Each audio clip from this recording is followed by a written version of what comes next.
Dear Ekklesia family, thank you for providing us with hope that the church can be what God desires for her to be. Sherry and I both grew up going to church. We have attended more services in our lives than we could ever care to count.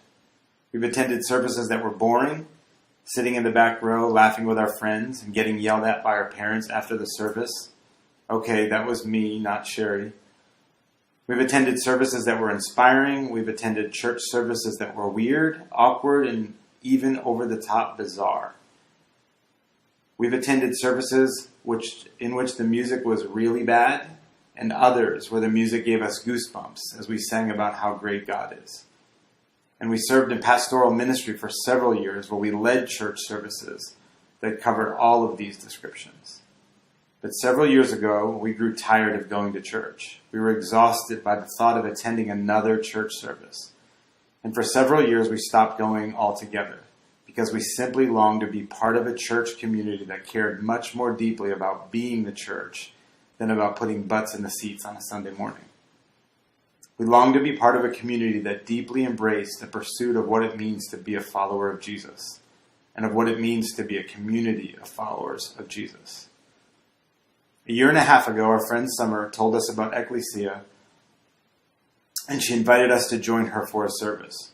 We accepted her invitation because we trust her, but to be honest, we thought this might be the last Sunday morning church service we attend for the rest of our lives. We weren't on the verge of giving up on following Jesus. We were just that tired of church. Something gave us hope that day. Neither of us knew exactly what it was at first. But we came back several weeks in a row, which even surprised us. We met regular people and even some odd and awkward people, and some people who thought we were odd and awkward. We listened to compelling messages that gave us hope that there could be a church community with leaders who didn't come across like they had it all figured out. And in case you haven't gotten to know CJ and Curtis, they clearly don't have it all figured out. We got invited to have coffee and dinner with people from the Ekklesia community, and we started forming friendships. We began inviting friends to Sunday services who we knew had similar experiences with church as we have had. It wasn't long before we were walking through the doors of Athens Drive High School most Sunday mornings, looking for familiar faces of people who were becoming friends, people who are now our friends. We're so thankful for Ekklesia. We're thankful to be part of a church community that isn't about bells and whistles, about slick marketing campaigns and poor attempts of being hip and cool, but instead end up appearing like a bad version of American Idol. We're thankful for the growing friendships we're experiencing. We're thankful that we have been able to join a community of people that is messy, filled with people who have questions and doubts and fears.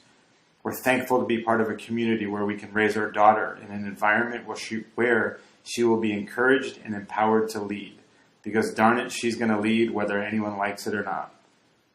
We're thankful to be part of a community where we can participate in God's unfolding story of love, redemption, and restoration for the world, where we are seeking to love ourselves, each other, and the world unconditionally like God does. We are committed to the people of this community, and we believe there are people in this community who are committed to us and our family. And we look forward to what God will do in and through us in the years to come as we follow Jesus together. Happy 3rd birthday, Ekklesia. Love, Bill and Sherry Cummings.